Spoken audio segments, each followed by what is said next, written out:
Hello guys, and welcome back to another cold episode. On today's episode, the top 100 deck lists for the Duelist Cup is out, and this isn't all of them, but it is just nice to kind of see what people are playing and what's to expect it to kind of be hit most likely on the ban list now that we have the top 100 and what was the best performing decks within the Duelist Cup.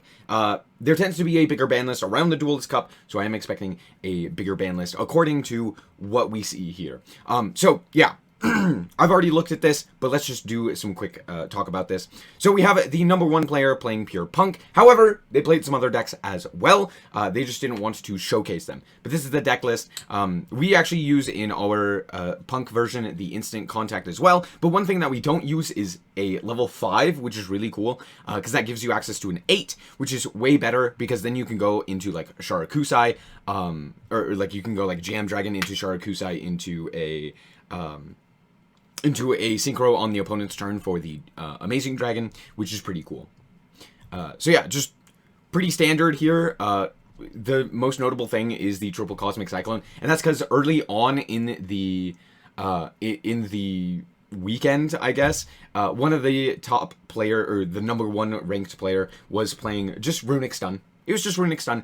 So a lot of people you'll start seeing, you know, playing Cosmic and stuff like that to deal with that specifically. So there you go. That was the number one player. They played other decks as well. Moving on, we have a whole bunch of stuff. Branded, Sprite, and Mathmech. I think all three of these honestly just popped off this this event. All of them did incredible, and yeah. So there you go. Runic, Sprite. We have the branded 41 cards, pretty standard here. The double Mercurier is probably the only real interesting thing there, and then the pure Mathmech. Pretty solid, very standard deck lists. Honestly, did very well. Then we have the top, the rank 9 as well, which was this like Ishizu. It's actually just Shuffler with Herald of Orange Light 40 card branded. Which honestly, this deck, this build seems pretty good. Just being able to play Herald of Orange Light as your like only hand trap, along with the Maxi, is pretty nice. And then of course adding in the shufflers as well, so you can like pitch a shuffler, and then like have additional interaction. But then also, you know, having like just good going second cards like Super Poly and the Harpy's Feather Duster is nice. So pretty cool there. I really like this deck list. It's pretty nice. Moving on, we have the top 19, which was Sprite and branded. Not too surprising there. This is more pure Sprite, so there's that. 22 is, again, branded. Branded also just incredible. Still doing really good. I hope to not see a nerf to this strategy, because I don't think it's really that bad. I think it's just like the better players know how to play this deck, and they will play it correctly. I think less so is branded the problem, but things like Snow in particular is a big problem. As you can see, it's literally in every single one of these branded lists, except for this one. But like, it's in... Oh, it's not in this one as well. I guess with the Ishizu stuff, it's less common, but like, it was in this one. It's in both of these lists. It's in... Yeah. So it's a very problematic card. I think you could also say a limitation to Herald of Orange Light is warranted given the Ishizu stuff. You could also say, obviously, limiting the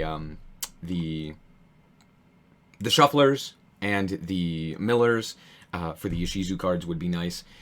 So yeah, again, I don't know how much you could really do to nerf branded. I mean, for the most part, I think they're pretty fine. But yeah, 60 cards with grass seems to be a problem. Moving on, we have Life Twin Splight, pretty standard here. They're not playing the Scythe Lock, and I think the main reason for that is because the Scythe Lock is a bit inconsistent. So less people were playing actual Scythe Lock with the Life Twin version and just playing like regular Splight, and just using these as basically additional 2s. Mathmech, pure Mathmech. Honestly, Mathmech, what they've started to do is play the shufflers, and I think a lot of people are like, Herald of Orange Light is crazy, which it is. It's crazy with the shufflers.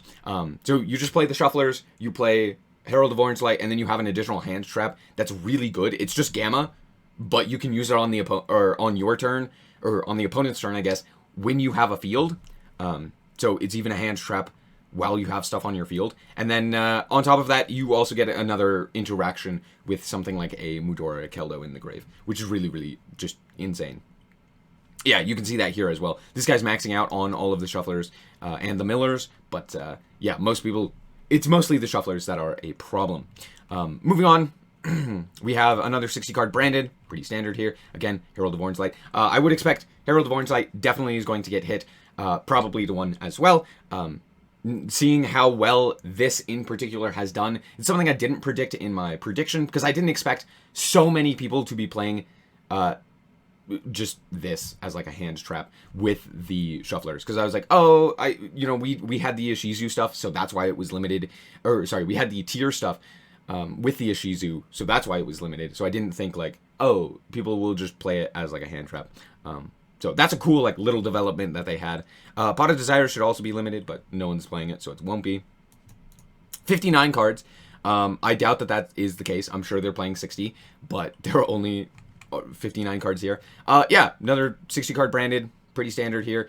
We have rank 45 with Sprite, 2 versions of Sprite, using the Dark Beckoning Beast. Dark Beckoning Beast in particular is very good specifically against Max C, because you can go Dark Beckoning Beast, your opponent goes Max C, and then you just normal summon another Dark Beckoning Beast, and then you can go and make it to, like, for example, you could make the Djinn Buster, which is an automatic negate. You can go into the Elf to bring something back. You could go into Gigantic. You could go into a myriad of different things with just, like, basically giving your opponent one thing and then be like, okay, well, I have a whole bunch of hand traps. Hopefully this is enough, right? So that's kind of why that has been seeing more play. Moving on, we have Dinos. Dinos always are going to get a top here or there. I think the deck is really, really good, especially with Triple Misk. Like, Triple Misk is crazy. But yeah, this deck's just really solid. You have the Scrap Raptor engine as well. In fact, the locals that I went to last night, the person who won the little local, like it was a casual, non-competitive one, they were playing this deck, and they won. So, yeah, deck's crazy. Red Reboot, by the way, only one of them. That's funny. What, Machumak? Oh my gosh, they're FTKing. They're actually playing the FTK line. No! Oh, that's hilarious. Bull, Ain, Snow, and O-Line. Hilarious. Yeah, Punk did pretty well. Not exceptional, but like pure Punk seemed to be the way to go. Punk is just really good. I think a lot of people are figuring out that, yeah, being able to like go into Amazing Dragon and bounce a whole bunch of cards on the opponent's turn with Sharakusai is pretty good. So there you go. I do not know what any of these empowerment. What the heck? What's the return? You could discard a special summon an Empowered Warrior, which summons this guy. This card's normal, so you can special summon. What the heck? From your deck, is this a tuner? No, it's just a 4. What does this give us access to? What the hell? I'm like so beyond confused right now as to how this works. I really want to know how this works. This is really interesting. They're even playing the Galaxy Tomahawk, which makes this so much crazier. What? Okay, I'll need to figure this one out. This is super cool. Interesting. We have Exo Sister, pretty standard list. Oh, actually, they are not playing Dimension Shifter. Odd. Ooh, interesting. I wonder why that's the case. That seems very odd. And then maxing out on all of the others. More Sprite. More branded. 60 card branded. 40 card Math Mech with the shufflers. More for... I guess it's Runic Shuffler? Ishizu Runic with Stein. Stein for Exteria. Cool. We have Tri-Brigade Splight. This is the first version of Tri-Brigade Splight we've seen. Yeah, this deck also does really, really well. I mean, it's Splight. It's Splight. It's very good. It's very consistent. We have Ishizu branded, and then we have Ishizu Chaos. 40 card mill? I don't know. I think it's like 40 card mill because it's the triple snow, the triple necro phase. So the idea is like, I'm going to mill my opponent out of the game, basically. Yeah, Chaos Ruler, the Zombie Vampire. Yeah, this is just like, I'm going to mill my opponent out of the game. We have Shaddoll! Shaddoll at the top! Let's go! 60 card Shaddoll branded stuff with the Adventure Engine, which is very funny. I always find it funny when they play the Adventure Engine. At, you know, with 60 cards. When it's currently limited to 1, it's still limited to 1. I think, honestly, you could bring back Water Enchantress to 2. More than that, maybe not, but you could definitely bring it back to 2. I don't think it'll cause any issues.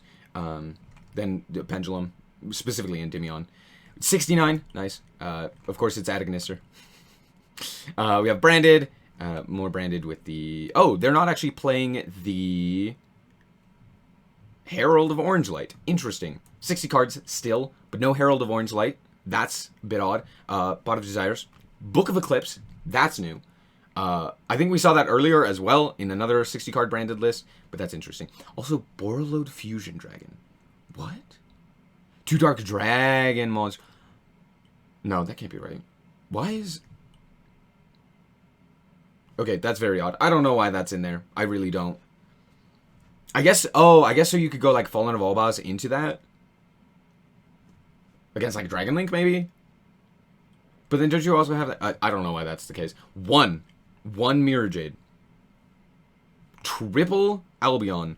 1 Mirror Jade. This is a very weird extra deck. I'm just going to say that right now. We have Sprite here with Pixies. And the Dark Beckoning Beast. So this was more or less the deck list of the top player at, like, a while ago. Or, like, you know, halfway through the event. And they had like a 60% win rate. And then people started teching in at like Cosmics, basically. And yeah, you just beat the floodgates. That's pretty simple. I do expect Runic in some way to be nerfed, whether that is the actual Runic cards themselves, which I wouldn't say is the best idea, or whether that is actually hitting the floodgates, which tends to be the problem. Or things like Card of Demise, Pot of Duality, Upstart Goblin, things like that just allow you to draw just an insane amount of cards. Pot of Desires, maybe? It's currently at 2 in OCG and TCG. Put it to 2 in Master Duel. Make it all line up. But yeah, I do expect some sort of hit to this strategy. Probably Inspector Border to 1 or something like that. Okay, this Exorcister is playing the Dimension Shifter. We're also seeing more Splites here. Lots of people are teching in the 1 Nibiru with the crossout so that they don't have to play around it. Nibiru actually does hit Splite. I know a lot of people are like, no, it doesn't, but it does. The reason that you think it doesn't is because most of the time Gigantic resolves, and when Gigantic resolves, yeah, Nibiru is not going to do anything. But if you have multiple hand traps, Nibiru is really good. So, and with a lot of people playing like lots of hand traps, it makes more sense to be wary of Nibiru. More Runic Sprite, this time with same amount of floodgates, but with the Solemn Judgment thrown in there as well. So there's that. More Mathmech with the Shufflers, as well as the Lancia. Very funny. More Exorcister, this time with Zuora. Sure. Mathmech. Wait, is this... No, it is 40 cards. With triple Microcoder. Very interesting. I guess this is more like... No, it's Mathmech. It's Mathmech. I was going to say it's Code Talker. No, it's Mathmech. 60 card branded. 40 card Mathmech. 40 card Hand Trap Central Runic. Or not Runic, Splite. Oh, no, it's not. No, it's not actually all that hand trap heavy. It's just they're playing Dimension Shifter because reasons. I'm not a fan of the Dimension Shifter. I don't know why it's being played here, but sure. More Adagnister. I do think Adagnister is the way to play the Cyberse engine rather than just like Mathmech. We have more Tri-Brigade Splite. We have more Runic Splite. We have more branded 60 cards. And top 100, 60 card branded. Crazy. So, yeah, that's it for the list. The two biggest takeaways is that these two decks, Splite and Branded, are everywhere. They were everywhere. Mathmech did a lot better than I was expecting as well. And then notable things that, you know, we didn't see is like Ishizu Chaos, which everyone was like, oh my gosh, this is the new best deck. It's crazy. That deck was like one of the top 100. Dino was in here, which, you know, there's always going to be like a pet deck here or there. Runic wasn't all that good. And people will now say that Runic is fair, and, well, okay, to be fair, Runic is fair, but they're going to be like, oh, floodgates are fine, you just need to play around them, and it's like, well, yeah, that's kind of hard to do when when you also have to plan around combo decks and have to play a whole bunch of hand traps, so now also having to tech in the triple cosmic means that I have less space for, to be able to deal with combo decks. So yeah, I think that's one thing that makes Punk very strong right now, is the ability, like, look how many tech cards they are able to put in. They're able to put in the triple Infip, the triple cosmic, as well as a myriad of other hand traps, while still having access to full combo most of the time, due to things like instant contact, as well as the E-Telly, Xiamen, etc. So yeah, there you go. Anyway, that's going to be it for this episode. I hope that you guys did indeed enjoy. If you did, a like is very much so appreciated. And if you want to check out more content like this, as well as more Yu-Gi-Oh!, then just be sure to subscribe. And really thank you guys so much for watching, and remember to always stay frosty. Bye-bye. Shout out to the Frost Guard, my members. Thank you guys so much for the support, and I hope you enjoy the content.